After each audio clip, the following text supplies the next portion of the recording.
No one investigates like News 4. Last night at 5:36 and 11, we showed you train cars that carry potentially explosive cargo like crude oil. Just a decade ago, these trains did not transport the volume and type of crude coming from the Midwest. Now it's estimated that hundreds of oil tank cars roll through western New York daily. Tonight, we can show you even more of what News 4 Investigates has found. Luke Moretti joins us now. Yeah, Diana, there's been growing concern about oil trains and some of the accidents that have happened. Federal regulators are keeping a close eye on things, and now the state of New York is taking steps. Governor Andrew Cuomo has issued an executive order calling for a top-to-bottom review of crude oil traveling by rail through New York State. This is as real as it gets. Train derailments across the country and in Canada involving oil tank car breaches have caught the attention of New York State. Recently, the subject came up during a legislative hearing in Albany.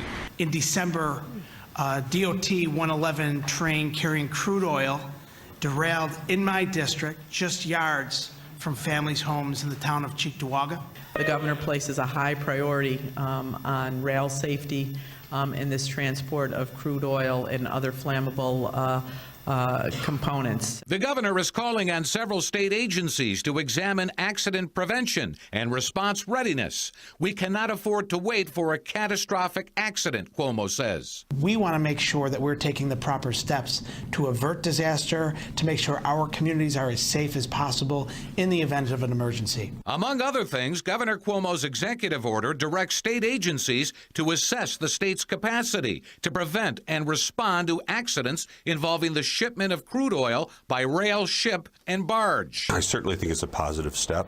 Jeffrey Hartman, commander of Erie County's hazmat response team, thinks the state review could answer some important questions. What do we have coming through this area? How much of it? What are our current capabilities to prevent and preclude accidents from happening? Now, these agencies conducting the review are to report back to the governor no later than April 30th. They're also looking at the role that local governments have in protecting their communities. Well, and it sounds like so many people want to take action. The governor seems really serious about this. Yeah, absolutely he is. Swift action, and just said recently that we cannot afford to wait for an accident to happen before we look at this and try and do something. Absolutely. All right. Thank you. News 4 Investigates. Luke Moretti.